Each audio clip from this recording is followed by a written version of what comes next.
So I wanted, before we get started, to let everyone know that I have a new podcast out, and it's called Meditations. If you like the Meditations segment of this current podcast, you'll like the Meditations podcast. It's nothing but 20 minutes of meditative sounds. And now, on with the podcast. Americans love scenery. We want to see it all, from one coast to the next, Mount Rushmore down to the Everglades. So hop into a Chevy Malibu and take the scenic route. It's the car you knew America could build. There's a place where people count on friendships they can trace back generations, where they can count on the same stool at the coffee shop waiting for them every morning. This place is called Glen Ellen, and you can find it in every bottle of Glen Ellen wine. This is craft brewed Herman Joseph's, the smoothest, easiest drinking specialty beer in the entire solar system.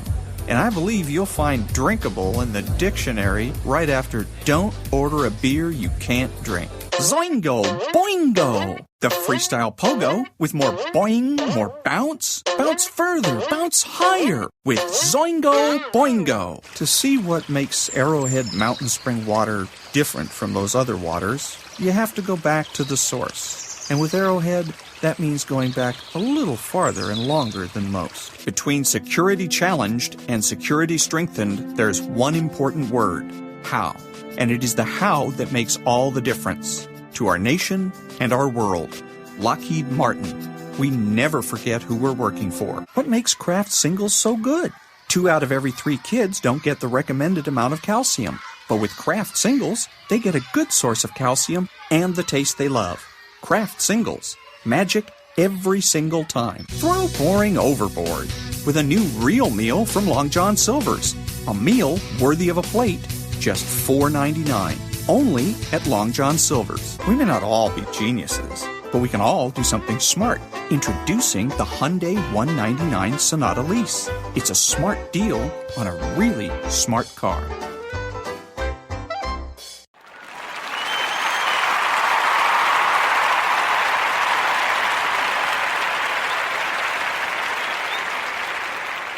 Even if I was trying to cheat on my wife, it wouldn't matter. It's over.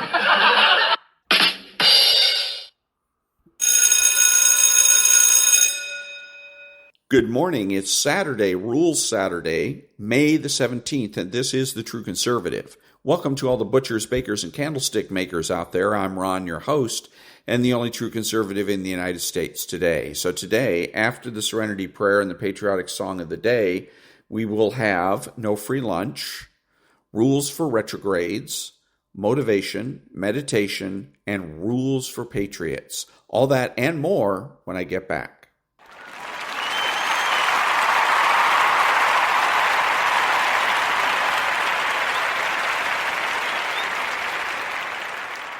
God, grant me the serenity to accept the things I should not change, the courage to change the things I should, and the wisdom to know the difference. Amen.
Thank you. And now, there's no free lunch, 250 Economic Truths by David Bahnsen. Minimum wage. The real problem is that workers are not so much underpaid as they are underskilled, and the real task is to help those people become skilled. Congress cannot do this simply by declaring that as of such and such a date, everybody's productive output is now worth $7.25 per hour, or $15 per hour. This makes about as much sense and does just about as much harm as doctors curing patients simply by declaring that they are cured. Walter Williams. If everyone in the minimum wage policy debate could absorb this message, the entire debate could go away. We don't lose weight by altering our scales, and we don't solve for the value of output, the price of wages, by declaring the value to be higher. We solve for output, that is, the value of the productivity. If the same effort went into cultivating the skills of our workforce as goes into altering the free exchange involved labor transactions, we could end this controversy once and for all. And that was There's No Free Lunch by David Bahnsen. Back in a minute.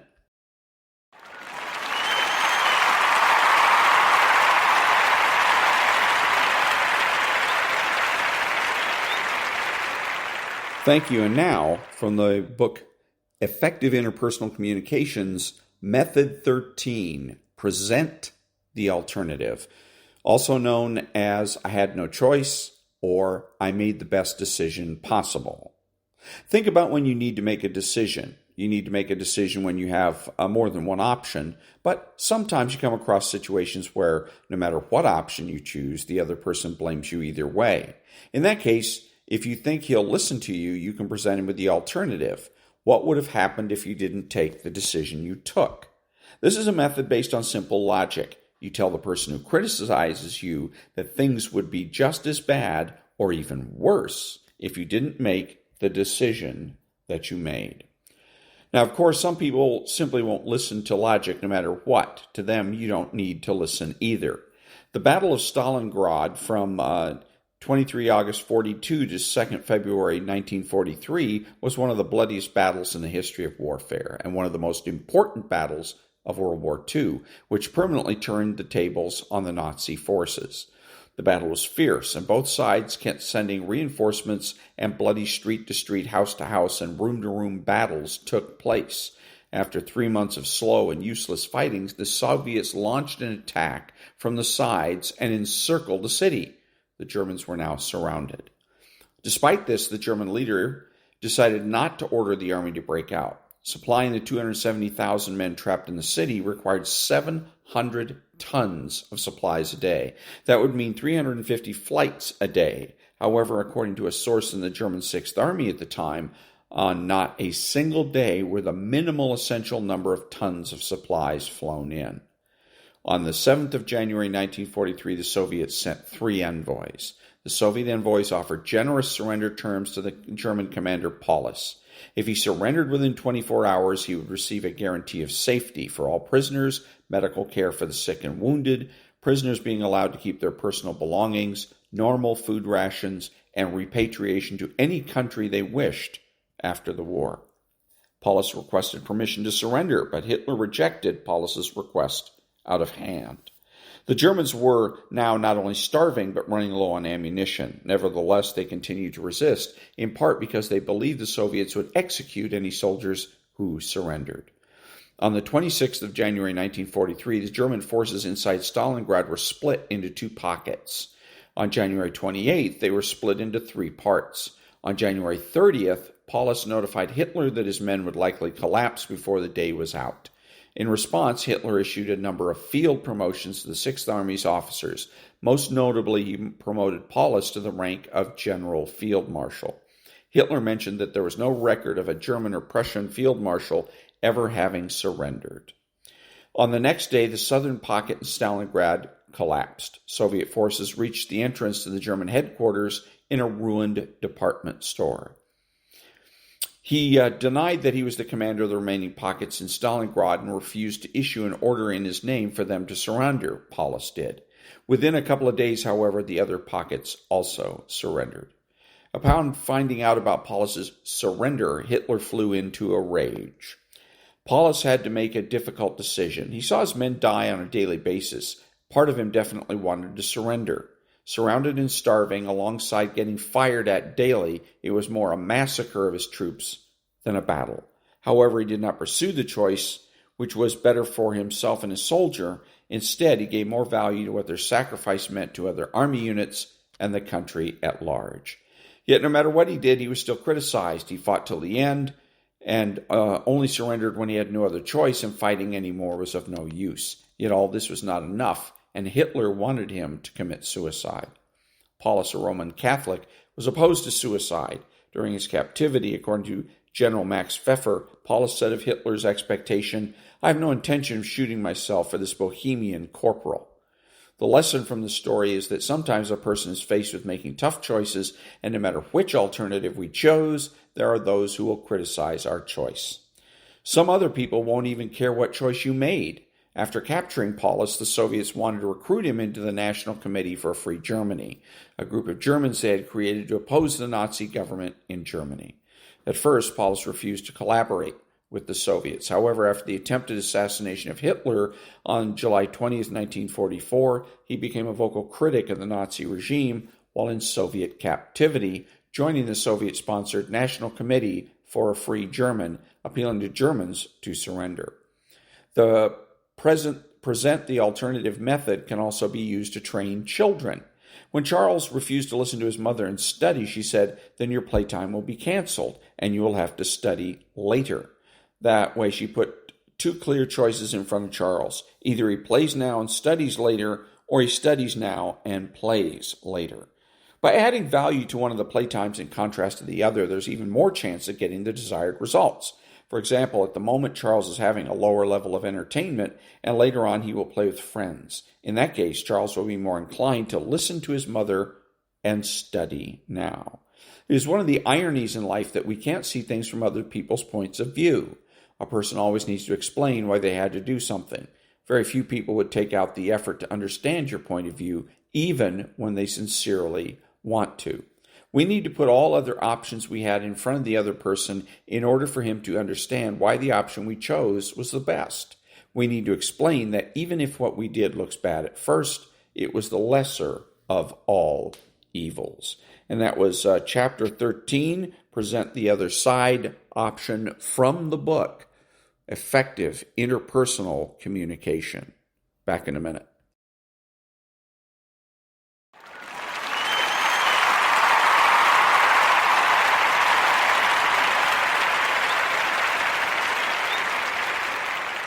Thank you. Now, rules for retrogrades. Rule 33.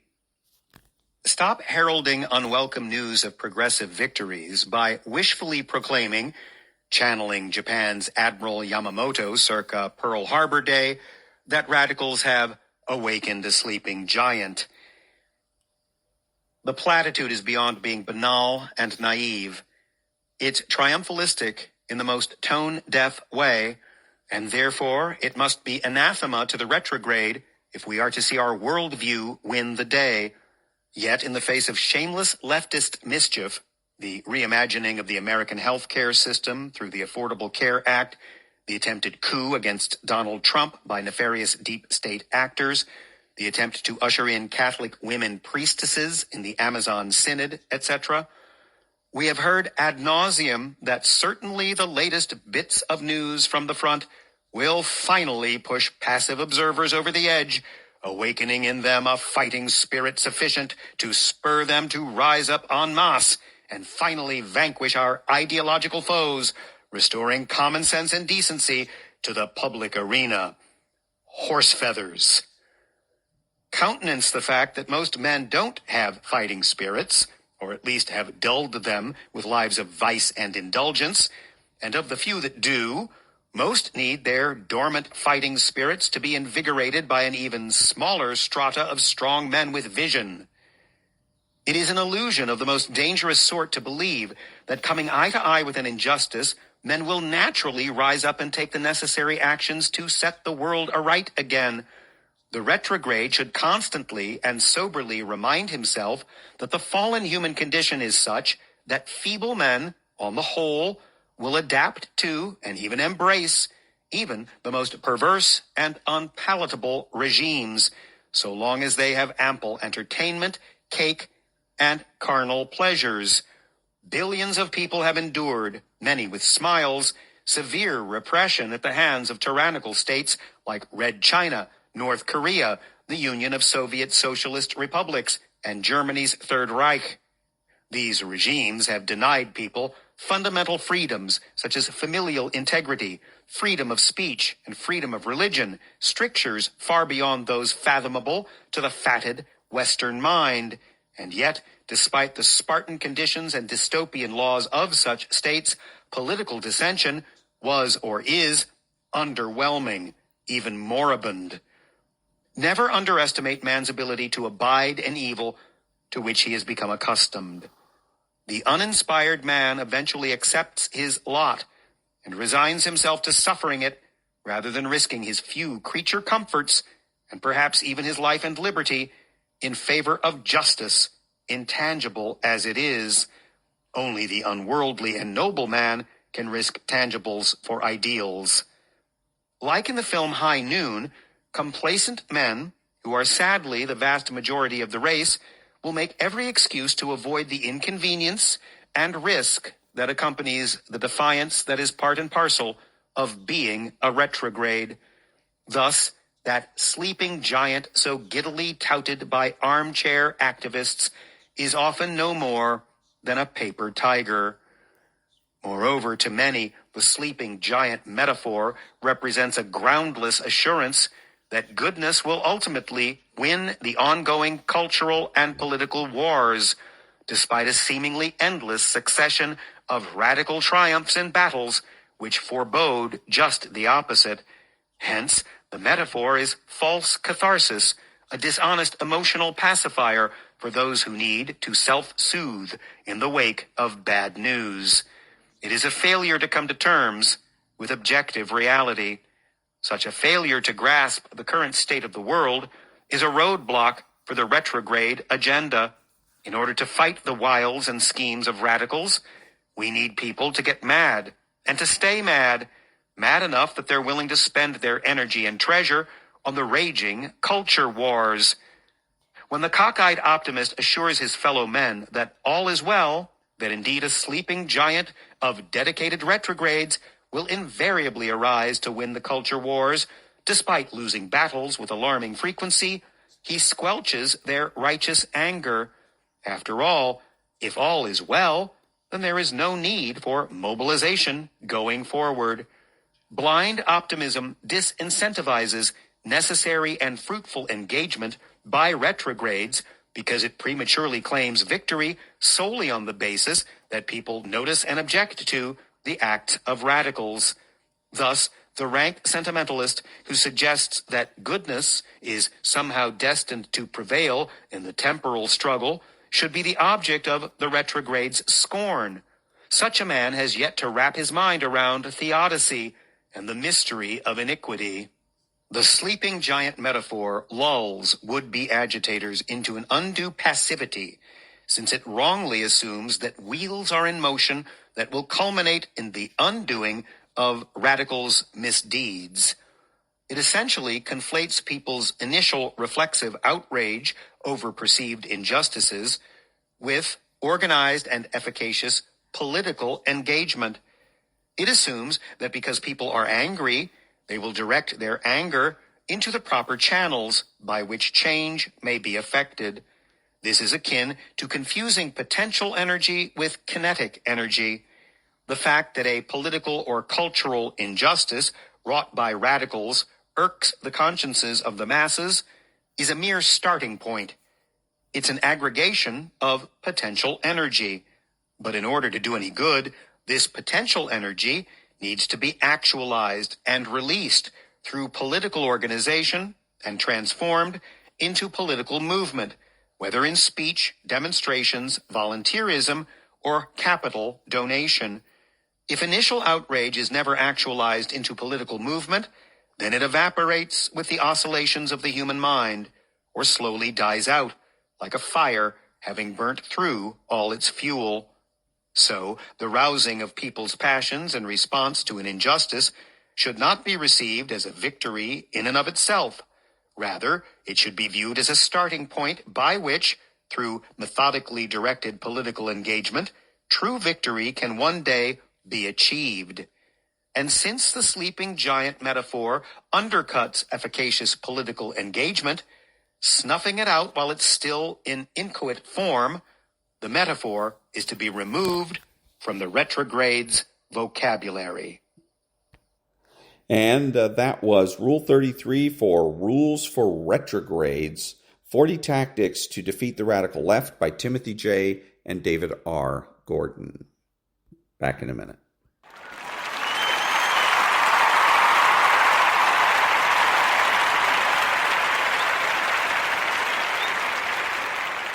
Thank you. And now, Chapter 3, we're going to only do part of it, beginning part of Chapter 3 from The Sovereign Child. And this chapter is called Watching What They Want. My kids love YouTube, especially my son. He's gone through 4 YouTube-funneled obsessions in his 5 years: jungle creatures, octopi and squids, sea mammals, and Godzilla. He spends several hours a day scrolling videos on the topic du jour, then recounting his findings to anyone within earshot. With unfettered access to his iPad, he hoovers up facts about the natural world, broadens his vocabulary, and develops his understanding of storytelling and characters. Behind the scenes, the YouTube algorithm notices his choices and supplies him with endless content that matches his growing interests.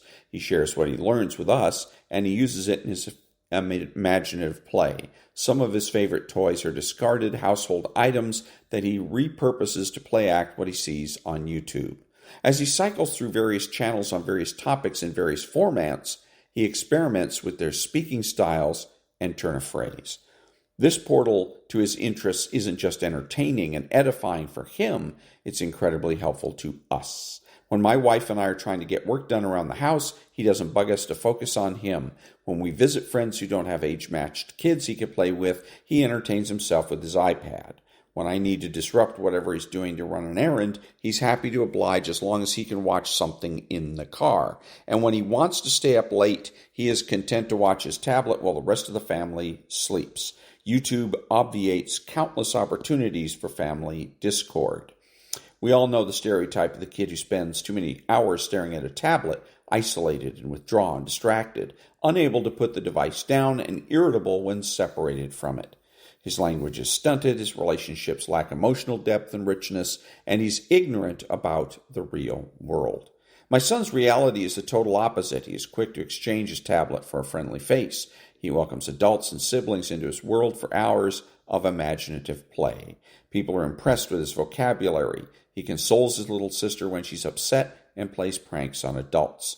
And he knows a ton of stuff. I'm not saying YouTube is making him a genius, but I'm convinced it's not harming him, and I'm confident it is enriching his life far more than if he was forced to play only with wooden blocks and puzzles. The biggest difference between our household and other households is how our kids eat, sleep, and use screens. At first glance, screens don't seem as fundamental as food and sleep, but they are, perhaps even more so. That's because screens are bound up with attention, which might be the most basic element of our autonomy. When we lose everything, the last thing to go is control of our attention. At the heart of adult resistance to screens seems to be the idea that adults have a right, even a duty, to control what children pay attention to. Attention is the simplest manifestation of what a person cares about, and intruding on their attention always signals that their values are less important than the intruder's values. Adults communicate this awareness to other adults with phrases like, "Pardon the interruption." But with kids, it's often assumed that the interruption is rather a necessary redirection or correction. Like so many truisms of conventional parenting, this one has things completely backward. The role of the parent is to support children's growing autonomy, to nurture it with engaging problem situations, and to be there to avoid injury when mistakes inevitably happen. It is not to step on their autonomy indiscriminately. Parents might object that their control of children's attention is not at all indiscriminate, that it is directed toward avoiding particular harms or some other superficial, lofty end point. But the child doesn't know this, and so it will feel indiscriminate and arbitrary to them. Nearly every misconception about children in general is revealed by how adults manage children's use of screens. All of the usual tropes are at work. Kids can't be trusted, they don't know what's good for them, it's dangerous, it's bad for them, it's addictive, it corrupts them. Addressing all of these misconceptions thoroughly would be a book in itself. Instead, I will focus on the standard objections to unfettered screen use. And so next week will be the section called What About Crowding Out Real Life Experiences? And that was The Sovereign Child by Aaron, what's his name here? Aaron Stupple.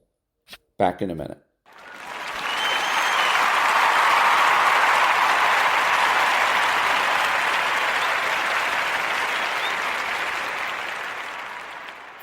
Thank you. Even though it's Saturday, I still need to get motivated.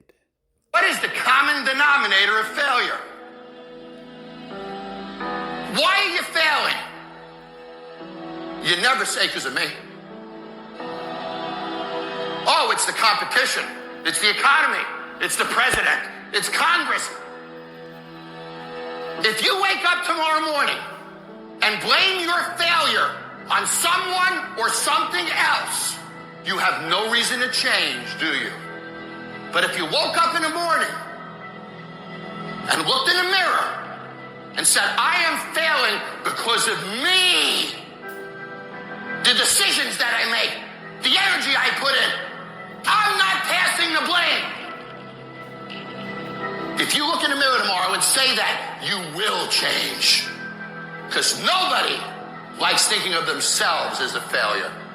Winners win and losers lose. And if you create a culture of losing, if you keep being a victim, if you keep letting losing happen to you, if you keep letting people do you and treat you any kind of way, it's going to become a culture. Take ownership. Take ownership of everything in your world, the good and the bad. Don't make excuses. Don't blame any other person or any other thing. Take ownership of your mistakes. Take ownership of your shortfalls. Take ownership of your problems. And then take ownership of the solutions that will get those problems solved. Take ownership of your job, of your team, of your future, and take ownership of your life.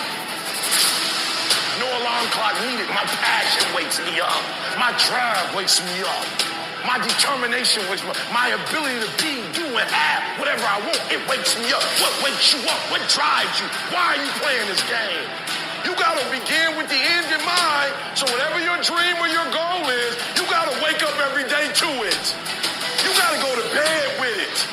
Are you hearing what I'm telling you? You got to read stuff. The music you listen to, everything you do, got to pour into that dream. I didn't get to where I am. I didn't get here being lazy. I didn't get here binge watching TV. I didn't get here taking days off. I personally know what it takes. One day I made a decision that enough is enough. I'm tired of being average. I'm tired. I'm tired of being good. I'm tired. I made a decision. Enough is enough. It's showtime. In order for you to go from one level to the next level, in order for any woman to transition, for any man to transition, the thing that they want must be greater than the thing they currently have. You only transition from one level to the next when you're tired of the level you are. You don't belong at the bottom, and it's time for you to get your butt from down there. It's time for you to stop being comfortable at the bottom. Get your butt up and get to where you're supposed to be. Get where you belong. Do what you're supposed to do. Live like you're supposed to live. You gotta kill. Every single day of my life, I feel like giving 100%. Every single day, I don't have days where I don't feel like it. Why? Because I'm counting on me. My wife's counting on me. My son's counting on me. I don't have days to waste. And your grind has to match your dream. You can't play as much as you used to play. You can't go where you used to go. You can't do what you used to do. And now you gotta pick your grind up I need you to wake up every single day, and I need you to use your 24 hours like you've never used it before. Everything is a new day. Every moment is a new moment. So now you got to go out and show them that I'm a different creature now. Because I'm pissed off for greatness. Because if you ain't pissed off for greatness, that means you're okay with being mediocre. There ain't no man ain't okay with being just basic. I dare you to exhaust yourself. I dare you to leave every single thing on the field. One season, everything. Walk off exhausted. Wins and losses come a dime a dozen. But effort, nobody can judge effort. Because effort is between you and you. Effort ain't got nothing to do with nobody else. I want you to know when you dream your dream that there are other people who are dreaming the exact same dream. When you said to yourself, this is what I want to accomplish, you're not the only person that wants to accomplish it. And now I ask you this question: what do you do when 1,000 other people want exactly what you want? What do you do when you're not the only one that wants to make $1 million in your company? You're not the only one that wants to be a CEO. What if you're not the only one that wants what you want? What if there are thousands of other people who want what you want? You have to outwork them. You got to outgrind them. You got to get up earlier. You got to stay up later. You got to execute, and you got to go from 70 to 120. And that was Motivation. Back in a minute.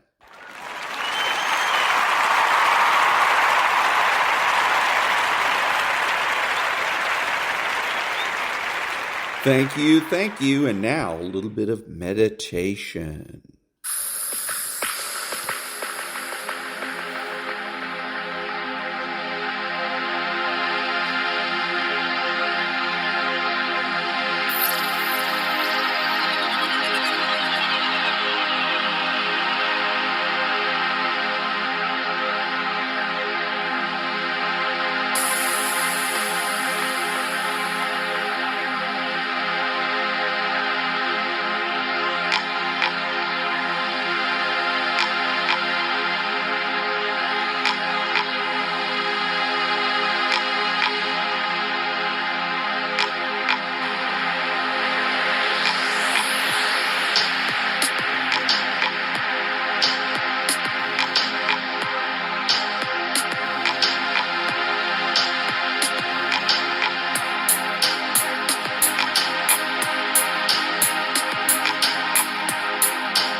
And that was a little bit of meditation.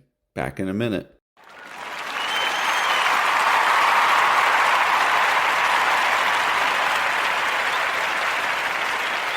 Thank you. And again, the show that keeps on giving. It's Law and Order.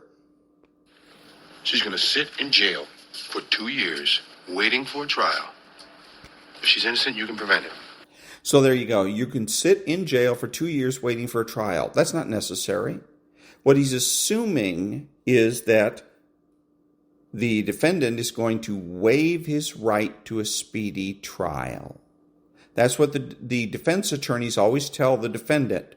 Waive your right to a speedy trial. Why? So that the defense counsel can do their work, make various motions or whatever. As far as I'm concerned, run up billable hours.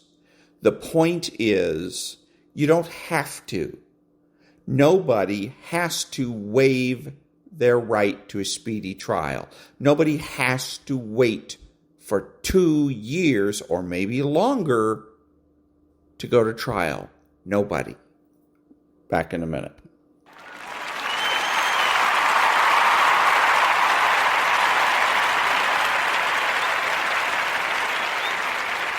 Thank you.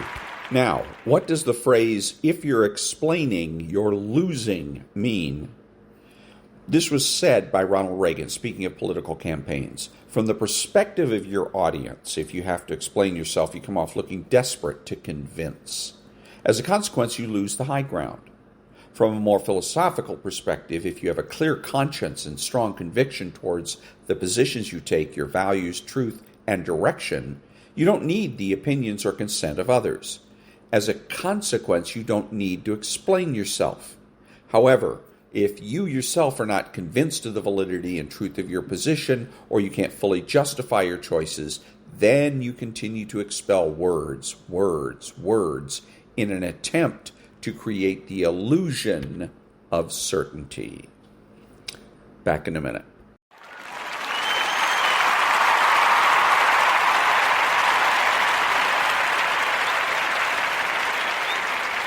Thank you. And now from a book that's called Good Inside. What's the opposite of understanding? For this argument's sake, it's convincing. Convincing is the attempt to prove a singular reality, to prove that only one thing is true. Convincing is an attempt to be right, and as a result make the other person wrong. It rests on the assumption that there's only one correct viewpoint. And then my question is this supposed to be convincing? Further, convincing has one goal in mind, being right. And here's the unfortunate consequence of being right. The other person feels unseen and unheard, at which point most people become infuriated and combative, because it feels as if the other person does not accept your realness or worth. Feeling unseen and unheard makes connection impossible. Understanding two things are true and convincing one thing is true are diametrically opposed ways of approaching other people, so a powerful first step in any interaction is to notice which mode you're in. When you're in one thing is true mode, you're judgmental of and reactive to someone else's experience because it feels like an assault on your own truth. As a result, you will seek to prove your own point of view, which in turn makes the other person defensive because they need to uphold the realness of their experience. In one thing is true mode, exchanges escalate quickly. Each person thinks they're arguing about the content of the conversation when in fact they're trying to defend that they are a real, worthy person with a real, truthful experience. And again, is this convincing? Back in a minute.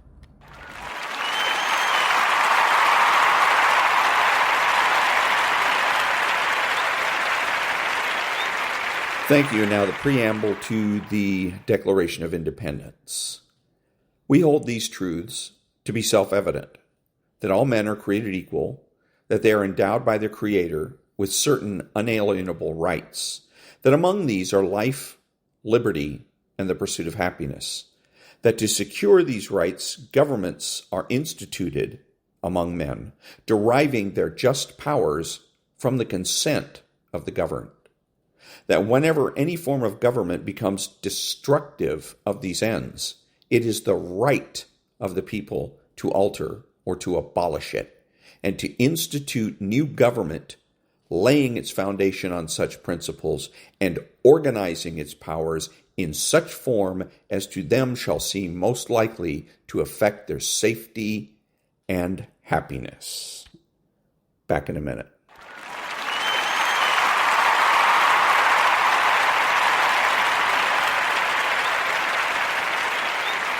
Thank you. And now, rules for patriots.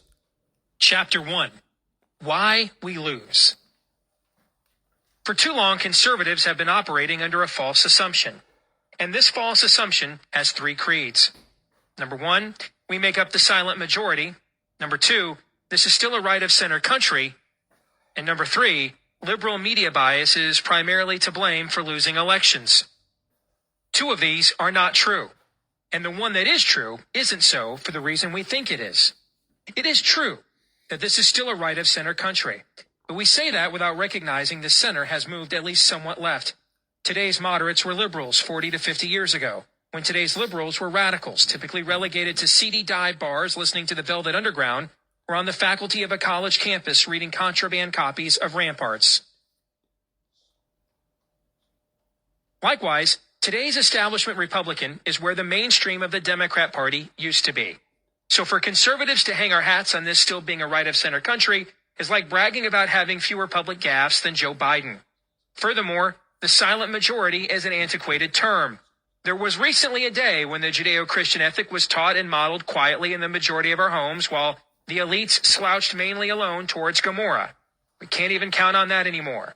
We are a culture awash in moral relativism, with standards resting on shifting sands and absolutes cast aside in favor of situational ethics.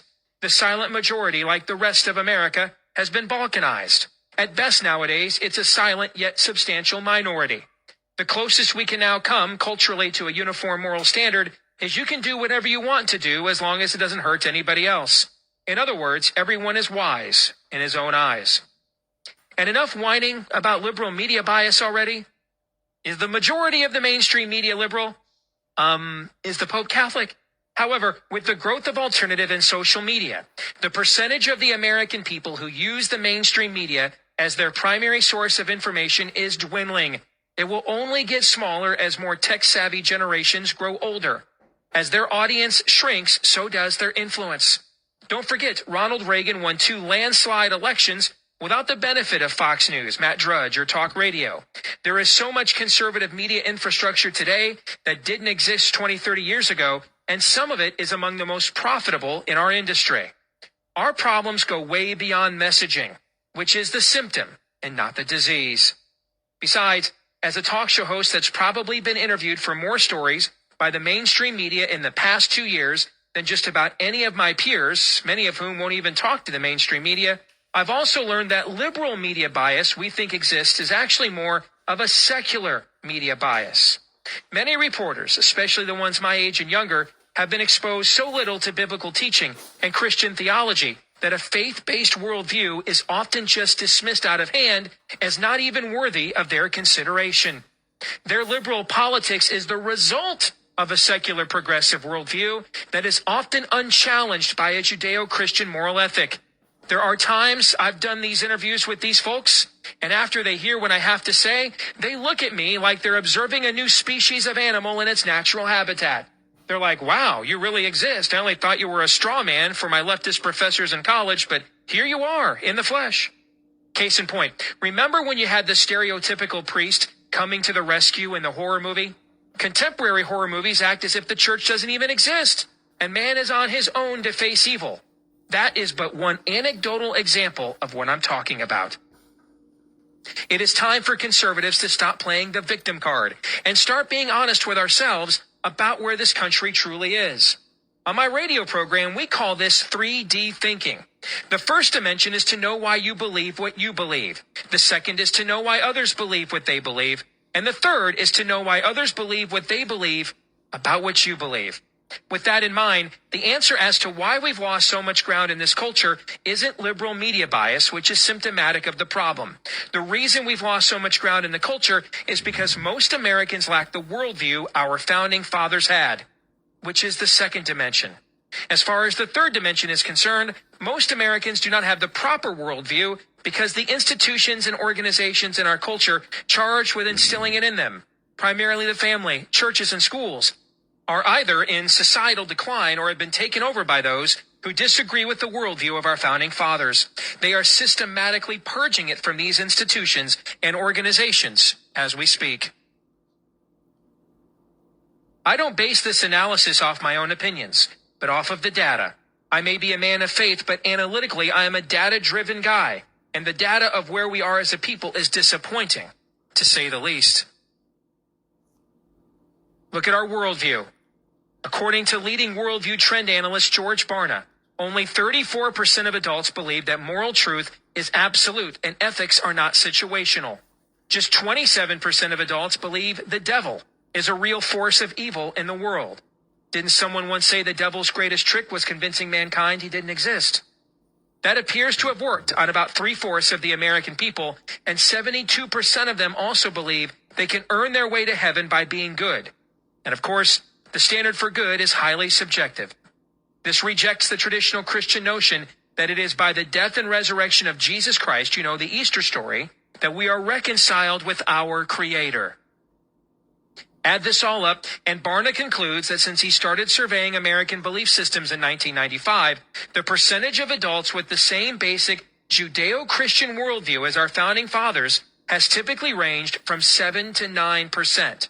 Yet at the same time, over 80% of Americans consider themselves to be Christians. Go figure.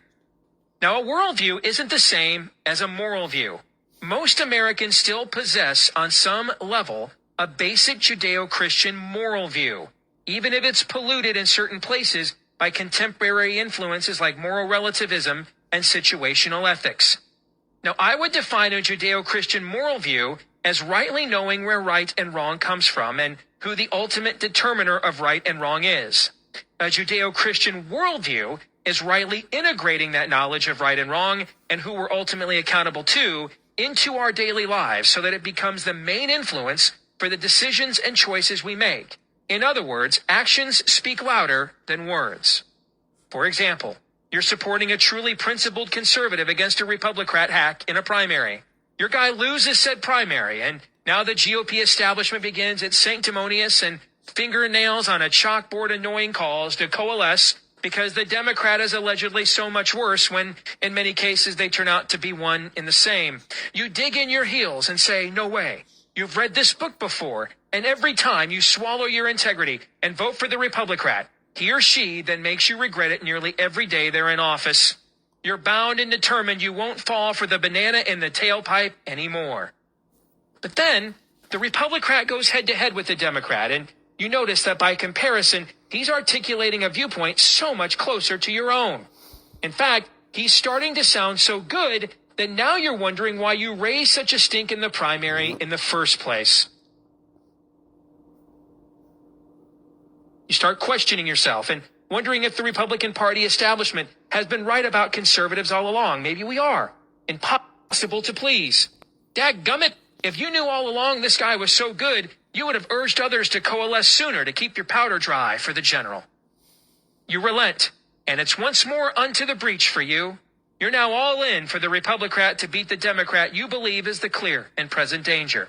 You're excited that your guy ends up winning on election night, and you're at the victory party. Sure, you feel a little uneasy because you're hanging out with all the people that keep giving you excuses as to why they can't do what you elected them to do, but you believe in grace and redemption after all, and who knows? Maybe they've seen the light and are finally listening to conservatives like you. However, it doesn't take long after they're sworn in for the principled rhetoric to cease and the same old to resume. Meet the new boss, same as the old boss.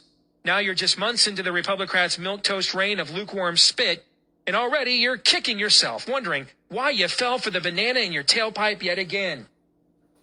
Especially because this time you were so sure your guy was showing real moral conviction on the campaign trail. So what happened? What happened was your friendly neighborhood Republican has a superior moral view to his Democrat opponent, or does a good job of convincing you he does. And when the moral view of the establishment Republican and the liberal Democrat were compared side by side, the establishment Republicans, while not exactly ideal, was clearly superior. However, once in office, the Republicrat's moral view never transitions into a worldview. So he is either unwilling or incapable of integrating his moral view into his governing. Instead, his moral view becomes subjected to the whims of polls and avoiding conflict at all costs with those terrifying and intimidating liberal pundits who might say mean things about him. His moral view gives him the right positions, but it's his worldview that gives him the right convictions. Now, positions are negotiable based on pressures and perceptions. Convictions are non-negotiable absolutes, driven by an internal confidence that your cause is just. Thus, being criticized by the very people you're trying to defeat is a sign to you that you're on the right path. Without a proper understanding of one's place in the world and whom one is ultimately accountable to for their actions and choices while a part of it, one cannot have the right worldview. And it's only with the right worldview that one acquires the correct courage of conviction. A politician has positions, but a statesman has convictions and pledges his life, fortune, and sacred honor to defend and advance them. Unfortunately, the other side has more statesmen, albeit of the wrong conviction, than we do. They would rather shut down the government than stop funding the child killers at Planned Parenthood with taxpayer dollars. Our side responds by extending the debt ceiling to avoid a government shutdown, thus filling Planned Parenthood's coffers with the taxpayers' money once more. They lose 31 consecutive elections on the definition of marriage, and their leaders keep coming back for more. We win 31 consecutive elections on marriage, and our leaders want to run away and hide from the issue, or start a super PAC to support destroying marriage. Although it's misplaced and morally flawed, the left is demonstrating more courage of conviction than we are. And as long as that is the case, we're going to keep losing ground in the culture as well as at the polls. Look at taxes and spending. Most Americans instinctively know the growth of government is out of control. But when you look at the real numbers, it's even worse than most of us realize. In 1980, the federal government collected $244 billion from individual taxpayers. Just 30 years later, in 2010, that number climbed to just over $2.3 trillion. Keep in mind, this is only individual income taxes and doesn't count Social Security, capital gains, or other taxes like excise taxes, which are applied to things like gasoline, firearms, and other weapons, tobacco, alcohol, tires, trucks, and fishing equipment. King George III had nothing on Washington, D.C. The $700 billion increase in the federal budget under President George W. Bush was far and away the biggest in American history at the time, until Barack Obama's spending spree, that is. Despite the fact none of Obama's proposed bloated budgets have made it into law, don't forget now the Democrats didn't even vote for them when they were in the majority, the deficit has reached 100% of our gross domestic product, which is the total market value of a nation's combined goods and services. We have become, in every sense of the term, a debtor nation. Look at the inalienable right to life. Did you know the income for Planned Parenthood, America's top infanticide merchant, increased by 24%, and its government subsidies have grown by 33% since 2005 alone? More revenue has allowed Planned Parenthood to get even more gruesomely innovative in its brutality. After the slaughter of over 50 million children, life is so disregarded now that child killing via abortion is available via teleconference. A 2011 Rasmussen poll found that most Americans consider themselves pro-choice in favor of killing children, but also found abortion immoral in most circumstances. Now that is some real moral confusion right there. Look at the family. According to a 2010 study, the out-of-wedlock birth rate in the United States has skyrocketed from 28% in 1990 to an incredible 41% today. The out-of-wedlock birth rate 30 years ago was 19.6%.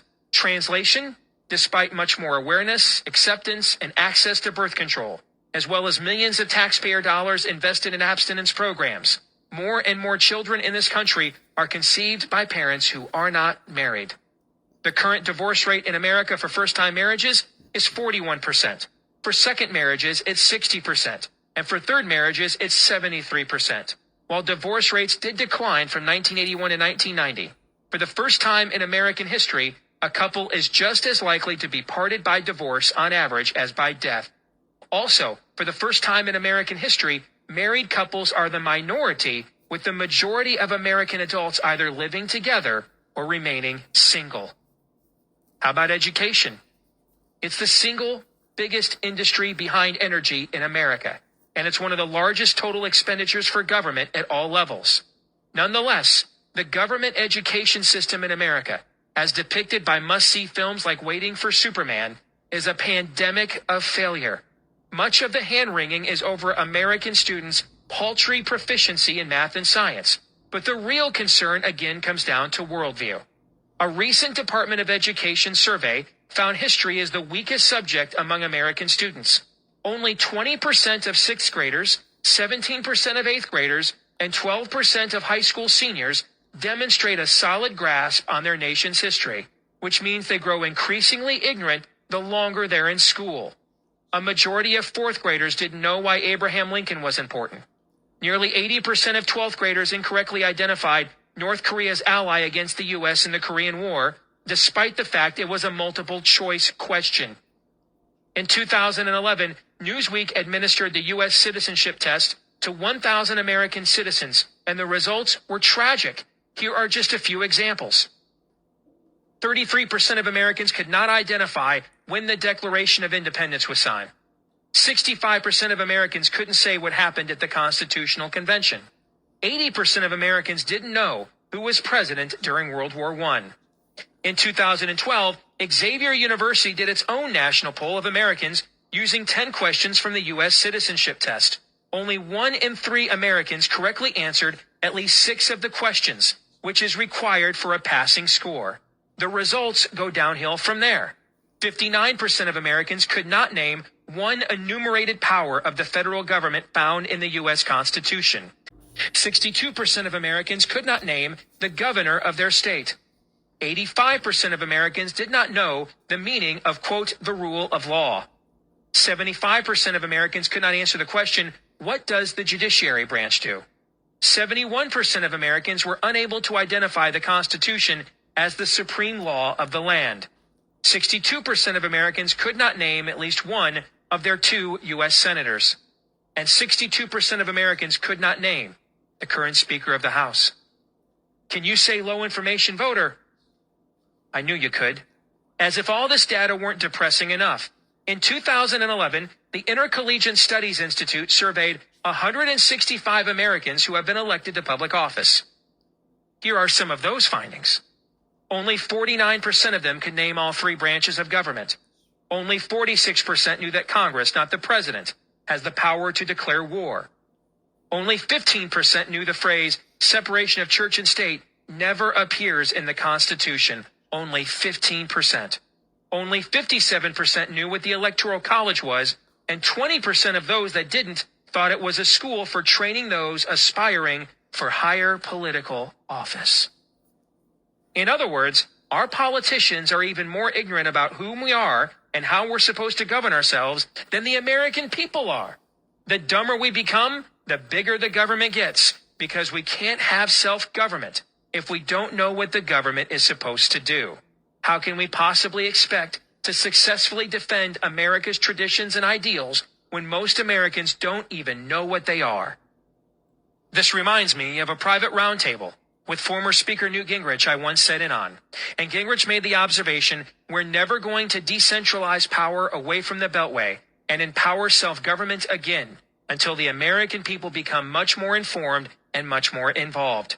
If freedom and liberty are always just a generation away from being lost, then it appears in the last generation we've completely lost our moral compass that makes freedom and liberty possible in the first place, which means we've got a generation to recover before we cease being citizens and start being subjects. A lot of you reading this already possess that sense of urgency, as the mounting Republican casualties in primaries nationwide prove. We're spurred to action, but now we need to channel that sense of urgency and courage of conviction into something sustainable and constructive over the long term. Lots of books, blogs, and talk radio programs are done by conservatives each day, discussing what needs to be done, why it needs to be done, and who needs to do it. Unfortunately, there's very little done on how to make it happen. Until now. And that was Chapter 1 of Rules for Patriots, How Conservatives Can Win Again by Steve Deese. Back in a minute.